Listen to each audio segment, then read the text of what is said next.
ప్రభు నామంన మీ అందరికీ మరొకసారి నా శుభాభివందనాలు. ఈరోజు మనం ధ్యానించబోయే అంశం, యేసుక్రీస్తు నిజమైన దేవుడా? అసలు యేసుక్రీస్తు మొదటి రాకడ, రెండవ రాకడ.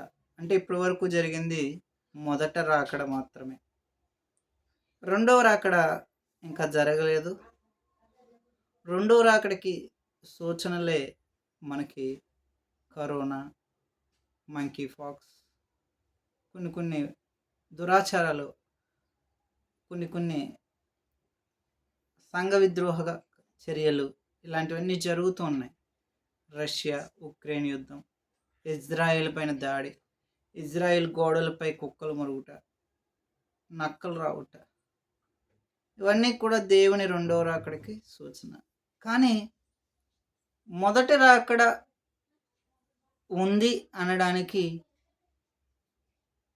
ఆధారాలు ఏమిటి అంటే, మొదటి రాకడ జరిగింది అంటే యేసుక్రీస్తు ప్రభు అయిన దేవుడు. అవునంటారా కాదంటారా? అలా లేకపోతే ఈరోజు మీ ఇళ్ళల్లో ఉన్న క్యాలెండర్లు, అది ఏ మతస్థులైనా సరే, ఈ క్రిస్టియానిటీ మాత్రం మతం కాదండి, ఇది ఒక మార్గం మాత్రమే. చాలామంది దీన్ని ఒక మతంలా చూస్తారు, చాలా తప్పు. ఒక మార్గం. ఇప్పుడు చిన్నప్పుడు నేను ఉంటాను, నేను నడవడానికి మా అమ్మ నాన్న ఎవరో ఒకరు, మా అక్క ఒక చెయ్యి ఇచ్చి తన చెయ్యి పట్టుకుంటే నాకు నడకను నేర్పుతారు. అలాగే ఈ క్రైస్తవ్యం అనేది ఏంటంటే ఒక మార్గం, మనం ఎలా నడవాలి అని మాత్రం చెప్పేది. అంతేకాని చర్చికి వెళ్తే వాళ్ళు తక్కువ కులస్తులు, వాళ్ళతో మనం మాట్లాడకూడదు, ఇటువంటివి అన్నీ కూడా మనం పెట్టుకున్నవే. కానీ ఈ మొదట రాకడ జరిగినప్పుడు అక్కడి నుంచి మన ఇయర్స్ అన్నీ కౌంట్ చేశారు.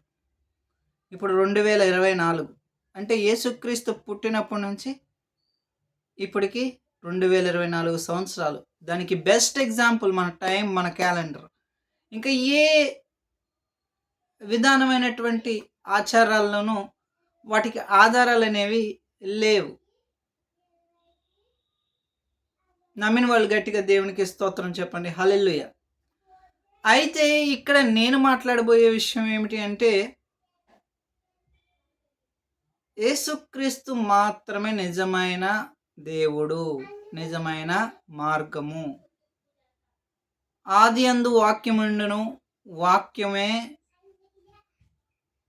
వాక్యము దేవుని యొద్ద ఉండెను అన్నారు. దేవుడు ఎవరు? విశ్వంలో ఒక్కరే ఉంటారు.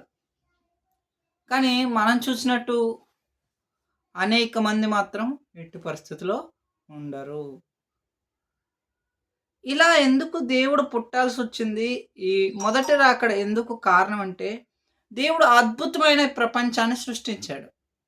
భూమాకాశములు, నదీ జలాలు, పక్షులు, వృక్షాలు, పక్షులు, జంతువులు, ప్రతి దాని నుంచి రెండేసిగా తయారు చేశాడు దేవుడు. ఆ రెండేసి ఏమిటంటే, ఒక ఆడ, ఒక మగ, ప్రతి జాతి నుంచి కూడా. మనుషులు కూడా అదే విధంగా తయారు చేశాడు. కానీ మనుషులకి అన్నిటికంటే కొంచెం జ్ఞానం ఎక్కువ ఇచ్చాడు అనమాట. అందులో ఫస్ట్ పుట్టింది ఆదాము. అంటే ఒక భూమి నుంచి మట్టిని తయారు చేసి, ఈ మట్టికి ప్రభువు తన ఊపిరి ఊదాడు. ఊదిన తరువాత అది జీవం వచ్చింది అందులో.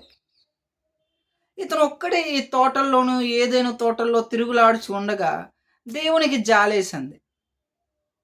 దేవునికి జాలేసి ఇతనికి కూడా అన్నిటిలాగే ఒక తోడు ఉంటే బాగుంటుందని అవ్వను సృష్టించారు. స్త్రీలు, తప్పుగా అనుకోవద్దు నా వాక్యాన్ని, స్త్రీలకి ఏంటంటే ఏది వద్దని చెప్తామో అది చెయ్యాలి. దేవుడు చెప్పాడు, ఇవంతా మీదే, ఈ ప్రపంచం అంతా, ఈ తోట అంతా మీదే, అన్ని పండ్లు తినండి, కానీ ఒకే ఒక్కటి తినొద్దని చెప్తాడు. అక్కడ స్టార్ట్ అవుతుంది. సాతానుకి దొరికాడు. సాతాను అంటే ఏంటంటే మనుషుల్ని పరీక్షించేది, దేవుడి నుంచి మనుషుల్ని దూరం చేసేది. ఇక్కడ చెప్పి వెళ్ళిపోయాడు దేవుడు. వీళ్ళన్నీ తిరుగుతున్నారు చక్కగా. వాళ్ళిద్దరు ఎలా ఉన్నారంటే దిగంబరులుగా ఉన్నారు. అప్పటికి ఇలాంటి బట్టలు లేవు మనకి. వాళ్ళు ఇప్పుడు మన ఆవులు, మేకలు లేకపోతే ఎలుకలు ఎలాగైతే తిరుగుతున్నాయో అలాగే ఈ అవ్వ, ఆదాము కూడా తిరిగేవారనమాట. ఆదాము యొక్క పక్కటెముక నుంచి తీసి అవ్వను నిద్దట్లో తయారు చేశాడు. అంటే సాటి అయిన సహాయం.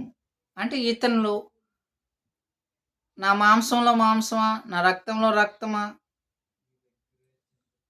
అని చెప్పినప్పుడు, తయారు చేసినప్పుడు ఆమెకి ఇతను తోడుగా ఉండి, ఇతనికి ఆమె తోడుగా ఉండి తోట అంతా తిరుగుతున్నాడు. ఒకరోజు సాతాను వచ్చాడు. ఎంత మీదేనా తిరుగుతున్నారా అని అడిగాడు. అవును తిరుగుతున్నాం అన్నాడు. అన్ని పండ్లు తిన్నారా అన్నాడు.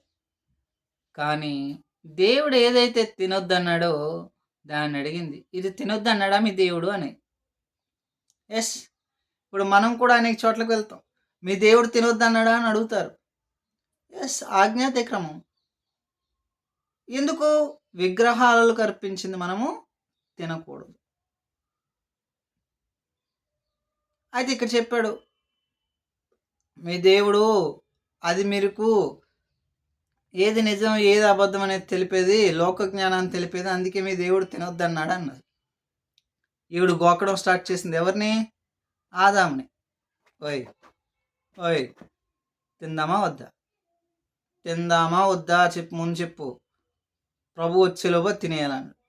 ఫస్ట్ ఆమె కొర తీసింది, ఆమె కొరికింది, ఇతనికి కొరికించింది. అంతే, వీళ్ళకు మంచి చెడులు తెలుసుకోవడము అలవాటైంది. అప్పటి నుంచి వీళ్ళు శరీరాలు ఒకరే ఒకరు చూసుకుంటున్నారు, సిగ్గుపడుతూ ఉన్నారు. ప్రభువారు వచ్చారు. ఏది అవ్వ, ఆదాము రండి అని పిలవగానే చెట్లు పక్కన దాక్కుంటున్నారు. దేవుడికి అర్థమైపోయింది, సాతాను పరీక్షించాడు, వీళ్ళు తినేశారని. అవునంటారు కదంటారా? తినగానే ఆ రోజు నుంచి స్టార్ట్ అయింది. ఏమని? వాళ్ళు ఆకులు కట్టుకోవడం, చెట్ల పక్కన దాక్కోవడం, సిగ్గు సిగ్గు అనేది ఏర్పడింది. నిజంగా చెప్తున్నాను, ఈ అవ్వ కనుక లేకపోతే, అవ్వ ఫోర్స్ చేయకపోతే క్రిస్మస్కి ఈరోజు మనం షాపింగ్లు చేయాల్సిన పని లేదు. ఈ బట్టలు కొనుక్కోవాల్సినవి, మన అంద చందాలు ఇవన్నీ చేసుకోవాల్సిన పని లేదు. ఇప్పుడు ఆవులు, మేకలు ఇవి ఎలాగైతే తిరుగుతున్నాయి, మనం కూడా అలాగే ఉందాం.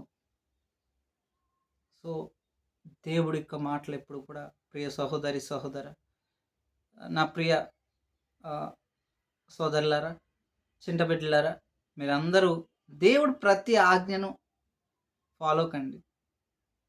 9 ఆజ్ఞలు ఉంటాయి, 10 ఆజ్ఞలు ఉంటాయి. అందులో 10 ఆజ్ఞలు కూడా 10 కమాండ్మెంట్స్ అంటాం. ఆ 10 కమాండ్మెంట్స్ కూడా మనం ఖచ్చితంగా ఫాలో అవ్వాలి.